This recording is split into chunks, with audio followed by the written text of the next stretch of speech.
Welcome to another episode of The Inquisitive Analyst. I'm your host, Marcus Udikang. It's the show where we chat about business analysis and project management issues and the challenges and triumphs within those fields. It's inspiring, informative, and very much inquisitive. My guest today is a business analysis and project management consultant and instructor for Knowledge Adapters. She was the co-founder and chair of the PMI Toronto Chapter business analysis community, and she is a contributor to PMI standards, guides, how-to content, as well as a co-author to the PMI Guide to Business Analysis First Edition. So please help me welcome to today's show, joining us from Toronto, Canada, Cheryl Lee. Welcome, Cheryl. Thank you so much. Hey, everyone. Thanks so much for having me, Marcus. Well, you're very welcome for showing up. I appreciate it. Now, maybe you can take us through the path of how you got to where you are today, and how did you get started in business analysis and project management, and what gave you the incentive to combine these two disciplines into one? Great question. So I was actually a business analyst first, and I used to think that business analysis wasn't really a career path. And it was just a stepping stone into project management. And unfortunately, I think there's still a few that think that way, and that breaks my heart. I actually crossed over into project management after, I think, a couple of years of doing the business analysis work. And I went for the PMP before I actually went for any of the business analysis certifications, was a full-on project manager, and I realized I wasn't my happiest. And I really, really, really missed the business analysis work. Although I can do the project management work, I really loved being a BA. I think if you've ever heard any of my other webinars before, I always say that my heart belongs to business analysis. And so I crossed back into business analysis. I remember begging my manager at the time, can you please switch me back? I made a mistake. So I went back into business analysis, but I found that I was actually happiest when I was able to be both. So on smaller scale initiatives, I actually loved being able to get into the weeds of things as a BA. And at the same time, having an overarching view of the project as a project manager and being able to connect the dots between the higher level view and the lower level views. And I found that I was really effective in that role. And at that time, there weren't as many hybrids, or maybe not as many people realizing that they were hybrids. So that's kind of where I ended up and how I ended up as a hybrid PMBA and still loving it today. Nice. Usually you get out of something and they just keep bringing you back in. This time you were going back to where you came from. Yeah. That's kind of cool. They always say you don't know what you love until you try something else and you realize, okay, I didn't love that. And yeah, I know. Well, I was going to say, it's like all these rock bands that split up and they go back together again, like the Rolling Stones. They had to just, they were made for each other and they didn't know it. So there you go. Yeah, that's how it is. Now you were director at large for IIBA Toronto Chapter. Then you co-founded the very first business analysis community within a PMI chapter. Now, how was that experience? I mean, what were some lessons learned, or say takeaways that you have from that experience? So I've been volunteering for, over a decade now. And as anyone who volunteers for local chapters probably knows, it is very time consuming. However, I can say that my investment in local chapters has opened so many doors for me, and many I didn't even know were out there. It was actually through a connection at IBA Toronto that introduced me to somebody that was looking for a certified business analysis instructor to teach at Global Knowledge. And that's how I actually started in corporate training. So it was through a contact that I met at IBA Toronto. I can say that was never something that was on my radar when I said I'm going to volunteer here at IBA Toronto. I was just passionate about business analysis. I wanted to be among like-minded individuals, and that's how it all started. And actually, Marcus, I don't know if you know Edward Hung in Vancouver. I do know Edward Hung. Yes, it's funny you mention that. Yes, I do. Not very well, but I do know him. Yes. Yeah. So over the last couple of years, I guess Edward and I have connected a bit more through, same way as how I guess you and I probably know each other, just through different conferences or through PMI events and IBA events. And the funny thing is, he shared the story about how he got into corporate training. And it was actually the same way that I did. It was at an IBA event, and it was a little bit of small talk while getting food at an IBA event, and that triggered this teaching career. So, Nice. I mean, that is just one example. Another example through PMI Toronto, like you said, I co-authored the first edition of the PMI Guide to Business Analysis. That opportunity started through my volunteer work at PMI Toronto. Nice. So again, through my passion of business analysis and project management, I was actually invited to speak at the global conference in Orlando that year. And I had met some of the folks at PMI who were running the business analysis work stream there. And, you know, one thing led to another. And hey, did you want to be part of this team? And it was like, heck yes, I'm yep. Nice. Very nice. Yeah, it's funny how things work out like that. And exactly how I met Edward Hung, you know, just got in touch with PMI Vancouver or West Coast chapter. And before you know it, we're chit-chatting. That's how it happens. Yeah, that's how it happens. Very Now, cool. now you were part of a global team of writers and reviewers to support PMI's newest foundational standard dedication to business analysis, which I find actually kind of cool. So out of that, you co-authored the PMI Guide to Business Analysis. What's at the core of this guidebook, and what are some valuable topics that we can all glean from it? So this is a publication offered by PMI. And so what that means is that it shares a common lexicon, a common vocabulary amongst all of their PMI publications. So it speaks the same language that project managers speak. There are over 1 million, I think, PMPs out there, probably well over 1 million now. And the guide, the PMI Guide to Business Analysis, contains mappings between business analysis activities and project management activities. So at the time that the guide was written, we wanted to ensure that it was relatable to project managers. Okay. And the reason for that is, you know, it's interesting. I find that there's a lot of people that don't understand what business analysis actually is. And once they dig into it and they realize that, when I work as a project manager, a lot of the things that I do, it actually could qualify as business analysis activities, right? So, you know, when you think about the whole scope management piece, like a lot of that requires your business analysis skills. So that was kind of the thought process as we were putting together that guide to think about that lens and help expand the profession that way. Nice. Yeah, there's so much interconnectivity, if you want to use that term, between those two disciplines. And so many project managers that I met that were in the weeds in their earlier career, you know, as business analysts or developers or even QA, and they moved into project management. And some of them went back into business analysis like yourself. So, and I thought, God, there's so much of a connection between these two. It's kind of hard to, there's sort of a fine, not even a fine line. Well, I should say there is a fine line, but sometimes I find it hard to find that fine line. There's a lot of overlap. But but there are distinguishing characteristics between the two, but there are points that where they do overlap as well. Yeah, absolutely. Yeah, it's kind of cool. Now, Knowledge Adapters, the company you run, what kind of services do you guys offer? So at Knowledge Adapters, we provide self-paced business analysis training courses. One of our main products is the PMI-PBA Boot Camp. It's a self-paced course, and we are partnered with select PMI chapters. And what that means is that your course completion certificates actually come from the PMI chapter that you select as you're purchasing the course. Okay. I also have a business analysis bundle, which contains 3 business analysis courses. That's if you're not quite ready for certification yet. There's an intro to business analysis, a modeling course, as well as one how to transition into an agile role. Cool. Now, self-paced, you mentioned it was a virtual self-paced course, the PMI-PBA Boot Camp. What are some advantages of having this virtual self-paced type of course? So the main advantage is that these courses can always be taken at your own time. So that's like anytime, anywhere, any place. My course, it's run on a learning management platform that also has a mobile app. So the awesome thing is you can actually download all of the content and be able to access it offline if you have a need to do that. Like, I don't know about you over there, but in Toronto, when we're taking the TTC, you're underground and you've got zero service. So you can actually take the course when you do not have Wi-Fi or data capabilities or anything like that.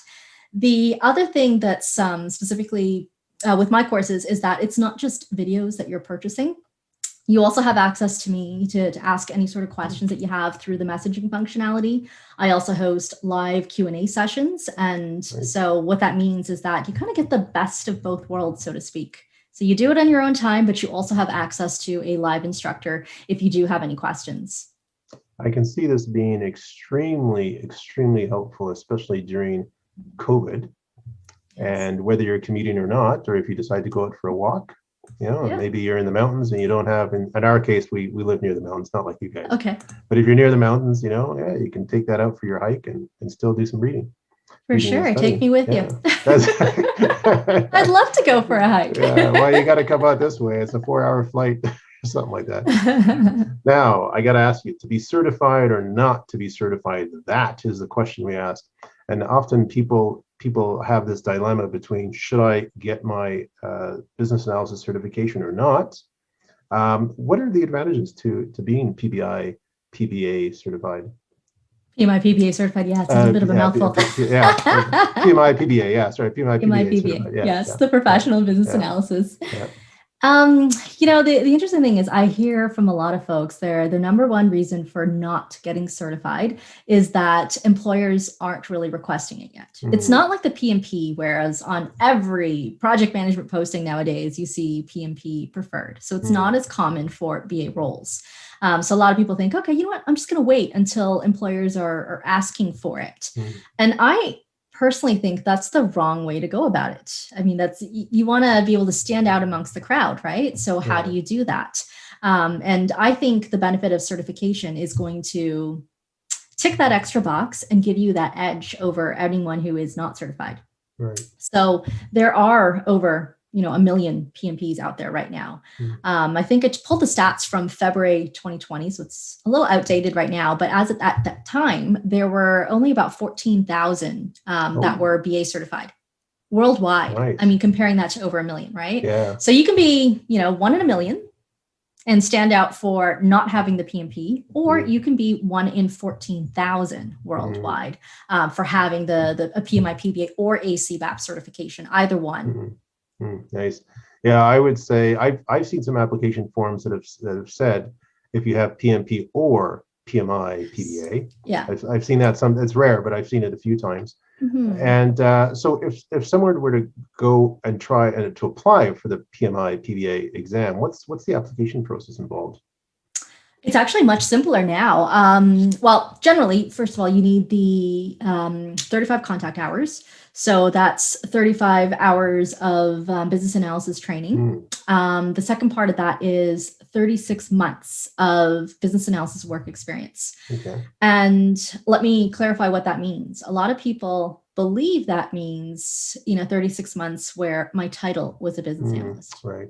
So PMI doesn't care what your title is. They care about the work that you've actually been performing. So it's 36 months of performing business analysis activities.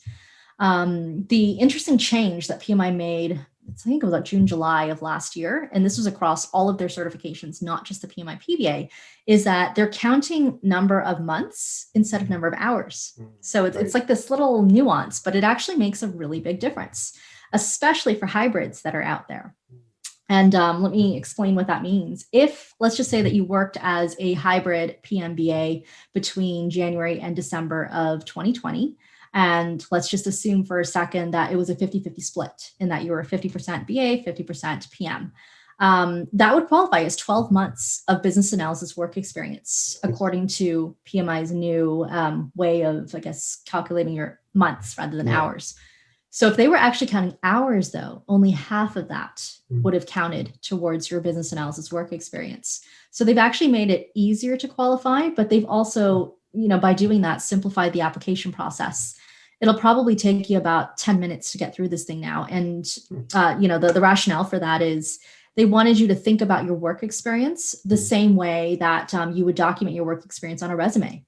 Okay. You don't document the number of hours that you worked at a particular job, right? It's, I worked from this time on these projects and did these things. Yeah. I remember filling out the PMP application. I got to go back and think about hours I spent on this thing. Yeah, right. Yeah, you're Probably right. took people like 8 hours just to just to figure that part out, right? That's half a day of work, which I wasn't being paid for. Exactly. And thinking back of they say, I think the last 8 years counts, right? So how do you count your hours over the last 8 years? Well, you got to keep track of them from day one. That's what you had to do. Right. But by day one, you didn't know that you were going to go for the PMB or the PMI-PBA. You didn't know. That's true. I think it's kind of cool. I think I'd recommend a lot of people to go out and get PMI-PBA. Sure. So how would you recommend, say, for example, a business analyst rockstar, as you sometimes refer to it, how would a BA rockstar transition to become, say, an Agile BA rockstar? Any advice? Yes. And the whole BA Rockstar thing, it came from an event that we ran at PMI Toronto. This was when the PMI Guide to Business Analysis was first launched. And it was the event was launched at the Hard Rock Cafe. So BA event at the Hard Rock Cafe, BA Rockstar. So first of all, if you wanted to transition into an Agile BA, I would say don't be afraid. I think that we are sometimes fearful of things that we did not know. And Agile can be scary for those that are not familiar with it. And, people think, oh my God, things are done completely different and so forth. But I actually don't think that's the case. So if I were to actually oversimplify what Agile is, and, I don't want the Agile purists to come after me right now, but if I were to oversimplify it, I would just say that it's implementing functionality in smaller increments. So instead of doing everything big bang, I'm just looking at smaller chunks at a time. And I would say as a BA, analysis is analysis. And, the thought process that you would use to analyze a situation is the same, whether you're working on a waterfall project or an Agile project. The artifacts that you produce absolutely, probably will be different. You're not going to produce a BRD on an Agile project, but you're still going to produce requirements. And in order to get to those requirements, again, your process is going to be very similar. You're going to have to still collaborate with stakeholders. You're still probably going to be producing models and things like that. So sometimes I feel that people think once they transition to become an Agile BA, they kind of throw all of their good practices out the door and they just kind of, it's like the wild, wild west again and kind of go with the flow. And that's not the case at all. You're still, like I said, doing the current state, future state analysis, producing models, and especially collaborating with stakeholders. You're just looking at a smaller slice of scope at a time. Yeah, I like that. It's Agile obviously has come to where it is today by many, many years of people learning to find easier ways of doing things.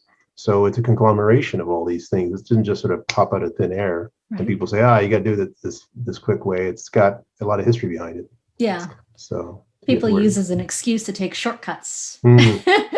Some people think, that means we don't need a full-on BRD. We don't need requirements and we can go with the flow and do things in parallel. And it's like, that's not exactly what that means. No, it's not going to work. It's more than just a mindset. Yep. It's also the way you do things. Yeah. Now, I was watching one of your videos and it was called PMs are from Mars and BAs are from Venus. And it kind of reminded me of an old school movie from way back. But what did you mean by that? So you're right. It is a title of a presentation that I've conducted numerous times, very recently as well with a PMI chapter. And actually, it was, I think, a combined event with PMI and IBA chapters in the US. You said a movie, but most people may be familiar with the book, PMs. Okay, yeah. Yeah, so I think it was like, so my title is PMs are from Mars, BAs are from Venus. And the book are, I think, Men are from Mars and Women are from Venus. That's the one, yeah. Yeah, I don't know. Is it actually a movie? Maybe it is a book. Yeah, it sounded like a movie. I thought it was. My mistake. It does sound like a good movie. It's okay. Yeah. So similar to the moral of the book and that story, and sometimes it may feel like your cohort is from a completely different planet on a project. Between the PM and the BA.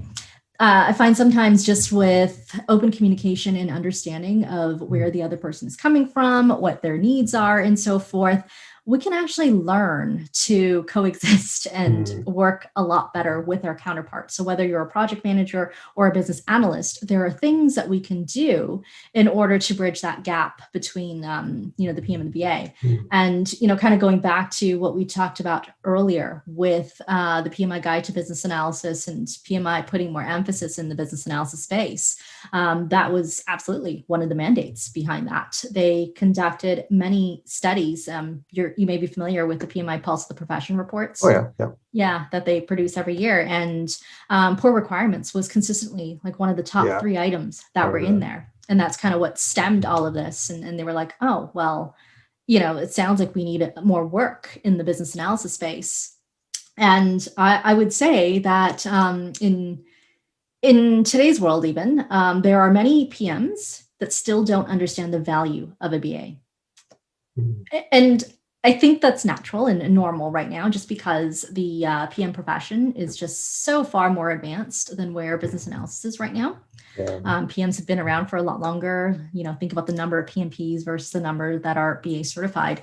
So the concept behind this presentation is taking a look at, you talked about that fine line. Well, where is that fine line? And that line is really between the project side of things versus the product side of things. Right. So if you take a look at product scope versus project scope and understanding the difference between the two, that's where you're going to know where that fine line is. Understanding, generally the difference between product stakeholders and project stakeholders, again, that's where that fine line is. Risk management, project risk, product risk. Again, if you understand that, you'll know where that fine line is, and you'll know how to better collaborate with your counterpart in order to execute a project and deliver on products more successfully. Yeah, no, I think that's why in the Agile world, we talk about the product owner to distinguish that person from the project owner. Yeah, to make that fine line distinction, right? Very much so. And actually, I was going to ask you too, if there are up and coming BAs out there who want to, or people who aren't in the space who want to get into the space, any suggestions or recommendations for them? Yeah. So, my recommendation is actually the same between anyone who wanted to get into project management or business analysis. I find that business analysis skills and project management skills are highly transferable. You take in any sort of like BA 101, PM 101, they'll say the first exercise that you probably do is plan a party, plan an event and so forth. Well, guess what? When you're doing that, you're probably still practicing project management skills and business analysis skills. So anyone looking to get into this space, first of all, you have to understand what constitutes as business analysis skills or business analysis activities and project management activities. And if you are able to distinguish what that is, take a look at some of the work that you've been performing. Even though you may not have been titled a project manager or titled a business analyst, chances are you've actually been performing business analysis activities or project management activities in your previous roles. So you want to be able to highlight those things. Yeah, no, I think that's really important. And like you said, even for a job application, you see that, or if you're applying for a job and it says, that's not necessarily business analysis. You have to look at the job description to see, oh, wait a minute, these are job descriptions that parallel with business analysis skills, right? Even though it might say quality assurance analyst, or maybe it says a technical writer or something like that, just as an example. Yeah. Process analyst, those very common as well. Data analysts, a bit more technical, business systems analyst as well. Like there are so many different titles for BA work. Yeah, no, very much so, indeed. Well, thanks, Cheryl, for this conversation. This has been fabulous. I want to know if anyone out there wants to be able to get in touch with you, how can they do so? Yeah, so you can reach out to me on my website. So it's www.knowledgeadapters.com. I can give you the link, and I don't know if you do that thing where it's like you can post it up here. Yeah, well, I'll definitely post it underneath the YouTube video, no doubt. Sounds good. And I'll also give you my email address on there as well. So just info@knowledgeadapters.com. And that's how you can reach me. And you can also connect with me on LinkedIn. If anyone out there is interested, you can just search Cheryl Lee, PMI-PBA. And I think that will narrow it down because there are like a gazillion Cheryl Lees out there. All right. Fantastic. Well, thanks for coming on the show. It's been very informative, very inquisitive. And I'm sure the audience will be able to glean a lot from what you've said. Fantastic. Thank you again for having me. Oh, you're very welcome. And I just want to put the word out there. I hope for all those BAs who haven't done so yet, look into the PMI PBA certification. Well, thanks. Thanks a lot, Cheryl. Thank you. All right. Take care. See ya. Bye.